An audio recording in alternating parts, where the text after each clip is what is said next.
that wasn't that. Tell us about nothing negative, just the personalities of like a Ray and a Butch. I mean, were they likable, kind of big brother types, or? Basically, that's all it was, like a big brother. So they weren't gassing you up, hey, go kill somebody. No, that wasn't that. Well, we didn't do no stuff like that. You know, it's just average, you know, guys out here in the streets, man, having fun, man. You said you didn't really feel. You sort of felt like, hey, I'm just doing what a bunch of people are doing. I'm doing the same thing the next neighborhood is doing, you know, or the next city is doing, you know. So, you know, everybody was somewhere doing something. Did people, as the years passed, did people, younger guys in prison, sort of look up to you for the wrong reasons? Well, really, they couldn't approach me with that type of, you know. You didn't want to hear any about violence? About none of that, you know, because simple fact is that, you know, I'm here for something that I didn't do. So ain't no need of talking about that. You know, let me focus on doing this bit. And talk about, so, you know, you went to prison, you couldn't read or write, you know, but you obviously taught yourself or got taught. Yeah, I had to teach. Your growth and development in prison. It's one thing that everybody have is common sense. So I had to use my common sense to learn how to come up out of there. How'd you learn to read and write? Well, a friend of mine, he became a friend later. When I got to Ionia, he worked in the law library. And he used to tell me, like, look, Kirk, if you want to get out of here, you got to go to this library. So, and that's what I started doing, going to the law library and reading. But, you know, I found cases and stuff like that. But you learned to read in the law library? Yeah. So you taught yourself how to read in the law library? Law library, and I went to school up in there, you know. As you started to get wiser and older and could read, did you start to get bitter at all the adults, from the police to the other YBI to who? That's one thing that I chose not to do, is to get bitter. Because if I get bitter, then they win. So, you know, I went to a place where I didn't have to be humble, but I learned how to be humble. So, you know. And it's at the peak before you guys got locked up, I guess, 81, 82.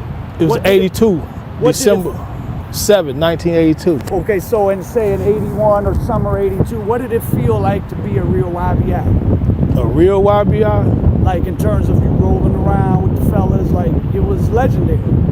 I don't know what it feels like to be a real YBI. I am him. You know, no disrespect, but we basically knew whose was who. You know, it wasn't that you way over there, you way over there, and I don't know you. Basically, I know everybody that was a part of us. How many, like, official people roughly do you think there was? I couldn't say. I mean, more like 50, more like 200? I couldn't say. I couldn't really say exactly, you know. But it was like immediate family, I knew them. But then a lot of people would probably try to use your name to, you know, intimidate or, hey, I'm in YBI, and they might not have been.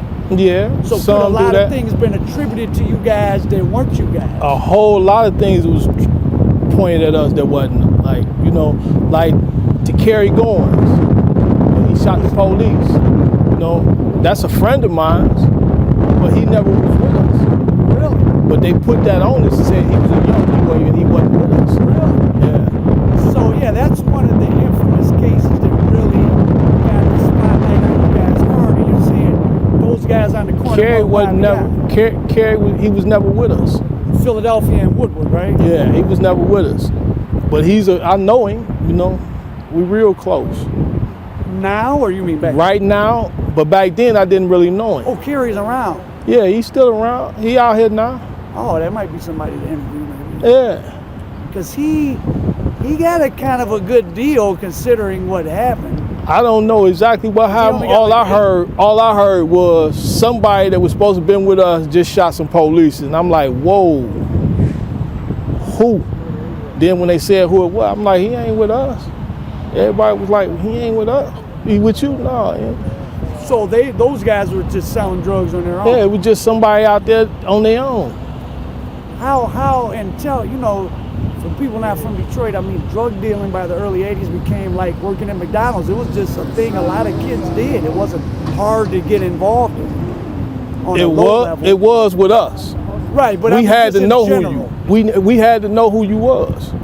But I mean, just in general. Just outside of us, Yeah. you do, jump on somebody's line. And there was plenty of adults willing to give somebody some packs to push. It wasn't just adults. Well, 18, you say you're adult, so basically, yeah. So the street pushers would be under 18, and then No, They was all different. some had their own bag and some didn't. Some of the older guys worked for the younger guys. Some of the younger guys worked for the older guys. did you ever buy for yourself? Did you ever buy heroin in No, bulk? nope. So it was always. It didn't have to do that. Did you ever think about, you just